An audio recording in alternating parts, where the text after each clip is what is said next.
Hi everyone, I'm FM and welcome to a new video.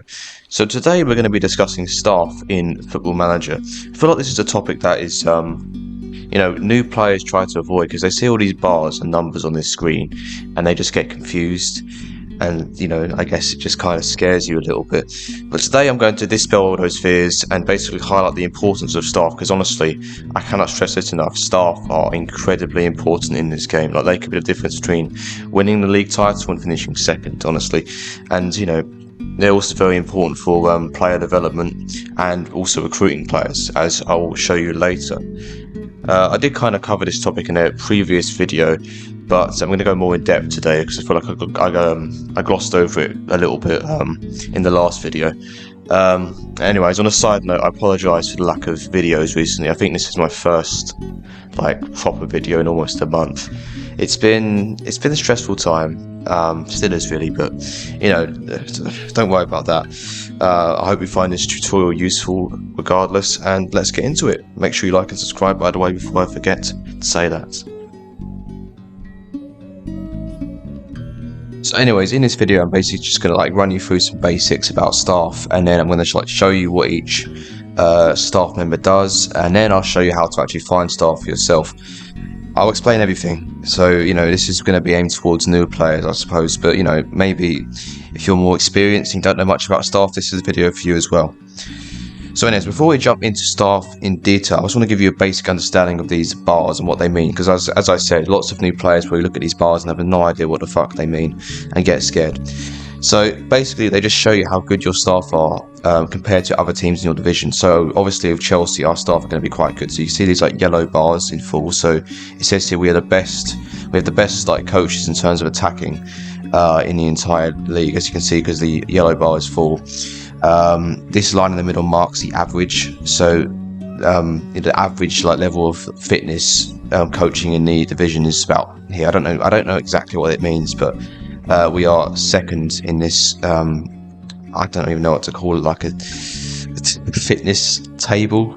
It's not, I don't know, but yeah, basically the idea is you want all these green bars to become yellow. You want all these bars to be full, and then to say the highest average in the Premier League. You want your team to be the best at every single category in the league. Key thing is to just employ the best possible staff that you can, and then as you improve at your club, the door will open to employ better and better staff. And above all these bars is a load of numbers. Basically, the one on the left shows how many staff you've got in a certain position, and the one on the right shows how many staff the board will let you have in that position. So you can see the Chelsea, we've got 6 performance analysts out of a possible 6, so we're filling every single available slot possible. And that's basically what you want to do for every single staff role. You want to maximise the number of staff that you have to maximise their effectiveness. And if you're playing at quite a low level, you might find that these numbers are quite a lot lower, because obviously with Chelsea they're going to allow me to have a lot of staff because we are a top level club. But if you are I'd imagine Crawley Town in the lower levels of England, these numbers are going to be a lot lower. But as you improve your team, you can literally just press this button here, go to coaches allowed, and you can press this button, and the boards might allow you to have more staff members for a certain role. You can do it for basically any staff position. Actually, they might not always accept it, especially if you just started, to say, because the board don't usually grant you a board request when you've just started for some reason. So as you progress in the save, you can just, if they don't increase it by themselves, you can ask them, and that will allow you to have more staff. Right, now we can delve into what the actual staff members do. I'm going to go by the different sections. So we've got the coaching team, recruitment team, and medical team. So I'm going to start with the coaching team, as you can see here. If you ever go onto the screen, don't worry about these bars here. That just gives you a breakdown of the ability of your coaches. If I were to change the view here to coaching attributes, you can just have a look. You can sort by attribute. Don't really worry about this. You just want to have the best staff you possibly can, basically. So this just shows you the levels of ability in terms of the attributes. So anyway, let's get into what each staff member does. So obviously we got me, the manager. That's my name, by the way, case you didn't realise, LSFM. Yeah, I'm imaginative, I know. So you got yourself, the manager, then your head of youth development. So I've got Neil Bath at Chelsea. Obviously, he's one of the best head of youth developments in the game. And basically, this person presides over all your youth intakes that you get every year. I think it's slightly different of when you get it, like depending on where you manage it. But I think in England it's like in March or April, and in other nations it might be just March. I'm not entirely sure. But you know, a better head of youth development will obviously give you better youth intakes. But it's not the only factor that influences the quality of your intake. There's other factors too, like the facilities, your recruitment, and your junior coaching. But I can get into that in a different video. It's too long to explain for this one, so I'll cover that in a separate video if you so wish. Then you've got your head performance analyst and your performance analysts. They basically analyse the team's performances, and they will send you emails after matches in your inbox where they basically summarise your team's performance. Like they show you like the match momentum, the XG story, passing and stuff like that. And you can see all that in the data hub here. As you can see, it's the better analysts you have, the more accurate the analysis is. As you can see, like because my analysts are quite good, because I'm Chelsea, it says we have advanced analysis. You know, it says we have a very high quality analyst team. So you know, the analysis they're going to provide me is going to be very, very accurate. And finally, in the coaching section, we have our assistant manager and our coaches. Perhaps some of the most important members of your backroom team. Your assistant is basically your right-hand man. You can delegate him lots of different, responsibilities using the responsibilities tab here. Not this one. Well, this is the overview, but you can go into specific sections because this menu is quite complicated, I think. But anyway, yes, your assistant is your right-hand man, and you can delegate to him a range of tasks, such as providing tactical advice, attending press conferences, because what sane person actually attends press conferences, doing friendly matches in pre-season, and they can delegate. You can delegate training to them if you're not so confident about training. That's another thing I can make a tutorial about. Actually, let me know down in the comments if you want that. So the level of responsibility you give your assistant, it's entirely down to you. Like, there's no right or wrong way to do it. Every manager has their own preferences, and it's just down to manager preference, as I just said. You also have coaches who handle the training of your players. So the coaches actually train the players. The assistant manager can set the training, but it's the coaches that actually train the players. So obviously, better coaches mean players will receive higher quality training. They're more likely to develop. Stuff like that. Ideally, you want a range of coaches, fitness coaches, and goalkeeping coaches. As you can see here, I have a range: 3 goalkeeping coaches, 3 fitness coaches, and 4 coaches. Goalkeeping coaches obviously do what they say on the tin. They train your goalkeepers. You don't want too many of them. I mean, I feel like I haven't played this save in a while, but if I would readjust, I'd probably remove 1 goalkeeping coach, assign another coach. You don't need too many goalkeeping coaches, because obviously you're not going to have that many goalkeepers in your first team. Fitness coaches, I find, are quite important, because they manage they train physical attributes in your team, and obviously I think physical attributes are the most important attributes in the game. So they're insanely important. So you want a very high quality fitness coach team. So we've got 10 coach slots. You want to make sure that you arrange your coaching team in an acceptable manner. I'd say you don't want to have all of these 10 slots just be coaches. You want a range. So that's exactly what I tried to go for here. Okay, so now we can move on to your scouting team. Obviously, the staff members that are responsible for recruiting players, for your team during the transfer window. So first we have the director of football. So I've got Leonardo here. And you can basically tell him to negotiate new contracts for players and other staff members. You can also go to the transfers tab, and you can go to here and suggest transfer targets. So you can basically get your director of football to find you transfer targets for certain positions, especially if you're struggling to find players to sign. This could be very beneficial for you. So say I was looking for a goalkeeper, just press goalkeeper, suggest, and there we go. Leonardo's suggested to me some goalkeepers for me to sign for my team. Then you have your chief scout and scouts that actually go looking for players to sign, and they report their findings down in the scouting centre. As you can see here, it's got a load of players that my staff scouts have scouted. Again, if you want a more in-depth guide about scouting, you just leave a request down in the comments below, and I will make a video on it, because it's quite another complicated, especially this year they changed it a little bit compared to last year. We also have your recruitment analysts, and you may be wondering, like, how are they different to performance analysts? And basically, the recruitment analysts analyze other opposition players. So the performance analysts will analyze your own team. Recruitment analysts analyze other players. So yes, as I said, the recruitment analysts analyze other opposition players, and it comes with the scouting report. You used to be able to just get analyst reports separately, but now they just come whenever you scout a player. So Bernardo Silva, fully scouted, go to analyst report, and it just gives you like a rundown of his stats for the season. I mean, if you're a stats man and you like looking at stats, this could be the thing for you. But that's basically what recruitment analysts do. And finally, we got two of the more pointless roles in the game, I find: technical directors and loan managers. I would highly recommend that you do not sign people for these positions unless you are a big club like me, like Chelsea. I already had a loan manager when I started, and I signed as technical director. So only get them if you have a big club with lots of money, because they always ask for a very, very high wage. As you can see, Gael Barre is on 18.5 grand a week, which is quite a lot for a staff member, honestly. So don't sign them unless you just feel like it because you have loads of money. They do things that your director of football can basically do anyway. So the technical director just judges your staff members, and you can tell him to offer them new contracts, and the loan manager just basically finds loans for your young players, but your director of football can do that anyway, so there's not really much point to the loan manager. So I'd definitely recommend avoiding them if you're a lower level club.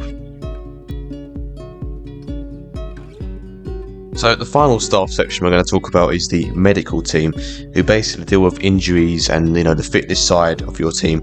And basically you want these people to be as high quality as possible to prevent as many injuries as you can. Now, this is Chelsea's medical team. Given how many injuries Chelsea have had this season in real life, I don't know if I should be praising them that much, but at least in the game, they are quite decent, as you can see. Physios focus on reducing the length of time a player is injured for. Whilst sports scientists report on the levels of fatigue in your team. As you can see, if I didn't have any sports scientists, it wouldn't show me this at all. So sports scientists report on that, and also they suggest ways where you can reduce the level of injuries in your team. So they focus on injury prevention, whilst physios focus on rehabilitation from injuries. As for the chief doctor and doctors, you can't actually hire them yourself. In Chelsea's case, their chief doctor is also a physio, so you can sort of hire him, but especially for other clubs, the chief doctor and the doctors are just people that the board employ themselves. You don't actually see, they don't have a profile, and they don't have any stats. It's kind of strange. So your board hire them, so I wouldn't worry about it.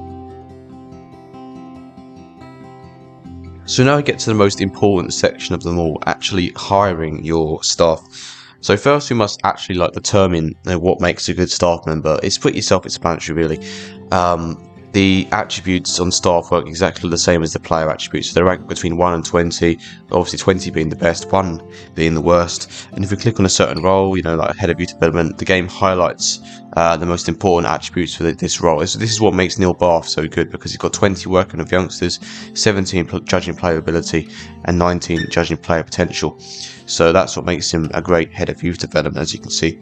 Now, if you don't feel confident actually signing staff for yourself, you can go to responsibilities and then staff, and you can basically delegate all of these to not Todd Bowley, no way, he doesn't know what he's doing, to your technical director, or if you don't have one director of football. So if you don't feel confident actually finding the staff for yourself, you can literally just tell your other staff members to do it, and it will not be a problem, basically. Now, if you do actually want to search for staff yourself, one way to do it is you can go to Job Centre and place advert, and what that does basically, it sends out it just puts your job advert on this Job Centre page, and in a few weeks after you've posted the advert, you'll get an email back with interested applicants for said role. It's kind of an easier way to find staff if you can't really be asked to use the staff search bit. It only shows you can only place adverts for jobs that are vacant at your club. So since all my staff positions are filled, I can't place a coach advert, but I have some positions available in my under 18, so I can just place an advert. There we go. Search starts for under 18s coach, and now in a few weeks you'll get an email back with interested applicants.